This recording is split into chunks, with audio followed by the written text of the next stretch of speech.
बिस्मिल्लाहिर्रहमानिर्रहीम। अस्सलाम वालेकुम। अल्लाह पाक की रहमत करम फजल और शुक्र के साथ आज की वीडियो करते हैं जी शुरू।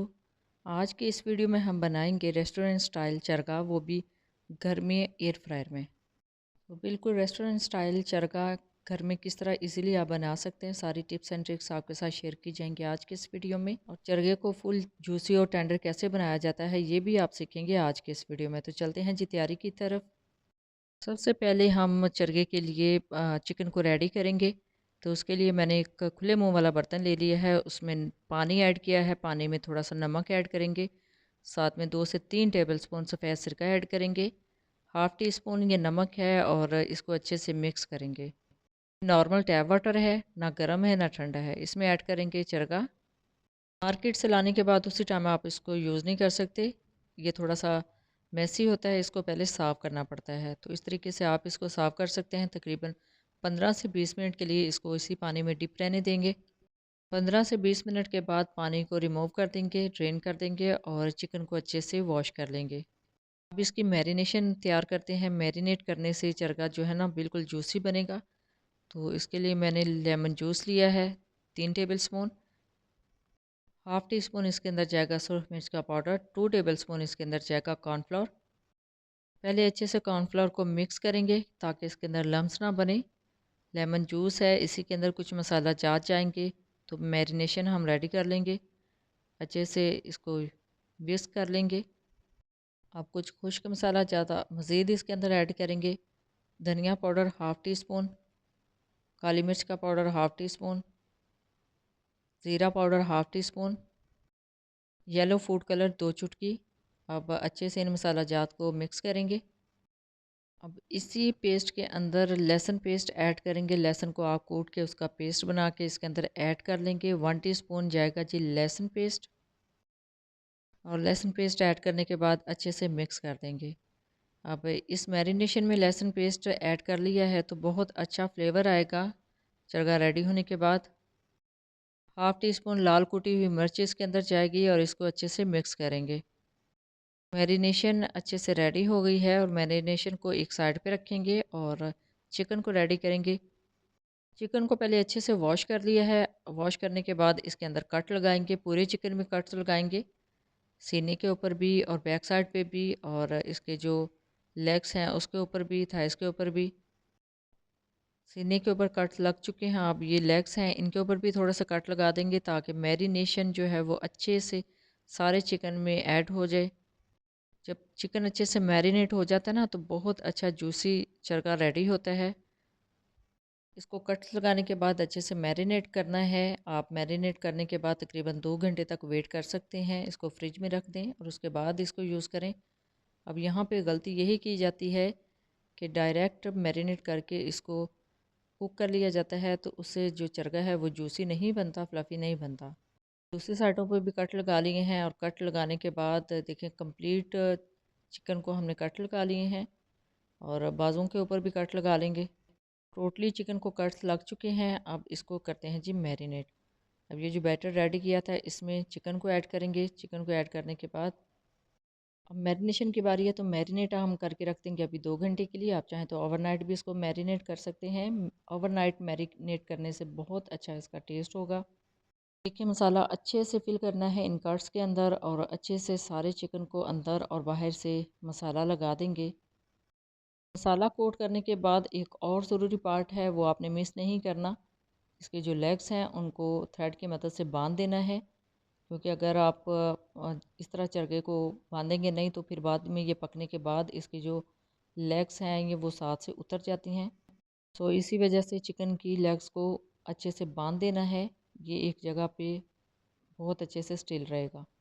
अब इस बैटर के अंदर कुकिंग ऑयल भी थोड़ा सा जाना था, वो मैं अभी यूज़ कर रही हूँ। कुकिंग ऑयल इसके ऊपर अच्छे से लगा दिया है। चारों तरफ कुकिंग ऑयल में थोड़ा सा डिप कर देंगे। अब हमने देना है इसको स्टीम। खुले मुंह वाला बर्तन ले लिया है, उसके अंदर थोड़ा सा पानी ऐड करेंगे और इसके ऊपर रख देंगे स्टैंड। स्टील का स्टैंड है, इसके ऊपर हमने चिकन को रखना है ताकि अच्छे से स्टीम हो जाए।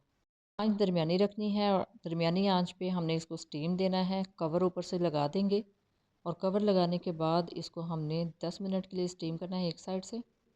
अभी इसको कवर लगा देते हैं। कवर लगाने के बाद इसको हमने वेट करना है 10 मिनट स्टीम आने के लिए, और 10 मिनट के बाद दूसरी साइड पे भी 10 मिनट के लिए स्टीम दे दिया था। अब बारी है जी फाइनल टच की। तो फाइनल टच के लिए यहाँ पे मैंने एयर फ्रायर ले लिया है। एयर फ्रायर में फॉइल पेपर लगा दिया था ताकि जो एयर फ्रायर की नीचे वाली सतह है वो साफ़ रहे। तो एयर फ्रायर में फॉइल पेपर लगाने के बाद इसके ऊपर आराम से चरगा रख देंगे। अब ये जो स्टीम वाला प्रोसेस है वो ये आपने लाजमी करना है, इससे चरगा जो बहुत जूसी और फ्लफ़ी बनता है। अब बकेट में हमने रख दिया है चरगा। टाइम सेट करेंगे, इसको ऑन करते हैं। ऑन करने के बाद टाइम और टेम्परेचर सेट करेंगे। ऑन करने के बाद चरगे के बटन को प्रेस किया है तो ऑलरेडी जितना इसके अंदर बिल्ट इन है चरगे का टाइम और टेम्परेचर वो सेट है। और इन्होंने 30 मिनट लिखा था और साथ में 200 डिग्री है इसका टेम्परेचर, वो हमने सेट कर दिया था। पहले हमने 20 मिनट के लिए इसको टाइमर पे लगाया था और 20 मिनट के बाद इसको बकेट निकाल के और इसके ऊपर ऑयल ग्रीस किया था। सारे चरखे के ऊपर ऑयल को ग्रीस कर देना है, इससे बहुत अच्छा कलर आता है और बहुत ज़बरदस्त इसकी लुक हो जाती है। अब बहुत अच्छे से इसको ग्रीस करने के बाद फिर अगेन 10 मिनट का टाइम लगाना था, क्योंकि इन्होंने बिल्ट इन टाइम जो है वो 30 मिनट रखा हुआ है। अगर आपको फिर भी थोड़ा सा कच्चा लगे तो आप 5 या 10 मिनट और ऊपर कर सकते हैं। ये देखिए, इस एयर फ्राई की सबसे बेस्ट बात मुझे यही है कि इसका जो बिल्ट इन टाइम है वो सेट है, साथ में टेम्परेचर भी। इसमें भी काफ़ी ज़्यादा रेसिपीज़ बन जाती हैं। इंशाल्लाह आने वाली वीडियोज़ में कुछ और रेसिपीज़ आपके साथ शेयर करूँगी जो हम इस एयर फ्रायर के अंदर बना सकते हैं। केक को बेक कर सकते हैं और भी काफ़ी रेसिपीज़ हैं जो हम इसके अंदर बना सकते हैं। तो वो सारी रेसिपीज़ आपके साथ शेयर की जाएंगी इसी चैनल पर। अब 10 मिनट हमने मज़ीद इसको कुक किया है और 10 मिनट के बाद इसकी फ़ाइनल कंडीशन आप देख लें। इसके ऊपर फिर से एक मरतबा ऑयल ग्रीस कर दिया है और ऑयल अच्छे से ग्रीस करना है। अगर आपके पास ऑयल स्प्रे बॉटल है तो आप ऑयल स्प्रे भी कर सकते हैं, अदरवाइज़ इस तरह ब्रश के साथ भी इसके ऊपर ग्रीस कर सकते हैं। अच्छा जी, हमें मज़ीद इसके ऊपर बड़ा प्यारा सा कलर चाहिए था। अब ये फ़ाइनल लुक की तरफ जाएगा तो मज़ीद 5 से 10 मिनट के लिए इसको टाइम पे लगाएंगे और इसका टेम्परेचर वही रहेगा 200 डिग्री। और इसका टाइम सेलेक्ट करेंगे और साथ में इसका टेम्परेचर सेट करेंगे। और टेम्परेचर सेट करने के बाद और इसका टाइम सेट करने के बाद इसको थोड़ी देर के लिए छोड़ देंगे। और फाइनल इसका कलर देखिएगा कितना ज़बरदस्त आता है, बिल्कुल सेम जैसा आप बाज़ार से लेके या रेस्टोरेंट से लेके खाते हैं ना, सेम वही कलर आएगा। और बहुत प्यारी सी खुशबू आना स्टार्ट हो जाएगी, क्योंकि एयर फ्रायर में बहुत अच्छे से इसकी बुनाई हो जाती है। ये लास्ट सेशन था, इसमें हमने जस्ट इसके ऊपर अच्छा सा कलर दिलवाना था और कलर से बहुत अच्छी लुक आती है। जैसे ही हमने इसको बाहर निकाला था ना, ये अंदर तक फुल पक गया था। तो जस्ट 10 मिनट के लिए हमने मज़ीद इसको टाइमर पे लगा दिया था और 10 मिनट के बाद जब इसको चेक किया है तो ये देखिए जी इसकी फ़ाइनल लुक अल्हम्दुलिल्लाह ये बिल्कुल रेडी हो चुके हैं। जैसे इसको बाहर निकाले ना तो सेम इसकी लुक ऐसे ही नज़र आ रही होती है जैसे हमने ऑयल में से बाहर निकालते हैं तो उसके ऊपर बबल्स आ रहे होते हैं ना पकने के, तो सेम एयर फ्रायर के अंदर भी इसके ऊपर से बबल आ रहे थे जैसे ये कुक हो रहा था अच्छे से। अब ये देखिए एयर फ्रायर से फॉइल पेपर को निकालना कितना आसान है। और इसी तरह इसको अच्छी सी प्रेजेंटेशन देने के लिए सैलड थोड़ा सा लगा दें प्लेटर में और प्लेटर में इसको रख लें तो अल्हम्दुलिल्लाह चरगा बहुत ही ज़बरदस्त रेडी हो चुका है। देखिए कितना प्यारा इसके ऊपर कलर आया है। मज़ीद इसके टेस्ट को इन्हेंस करने के लिए इसके ऊपर थोड़ा सा चाट मसाला स्प्रिंकल करेंगे, लेकिन उससे पहले थोड़ा सा लेमन स्क्वीज़ करेंगे इसके ऊपर, इससे बहुत मज़े का इसका टेस्ट हो जाता है। अभी गरम गरम है और ये गरम गरम ही सर्व होता है। अब इसके ऊपर थोड़ा सा चाट मसाला स्प्रिंकल कर देंगे ताकि इसका जो टेस्ट है और ज़्यादा इन्हेंस हो जाए।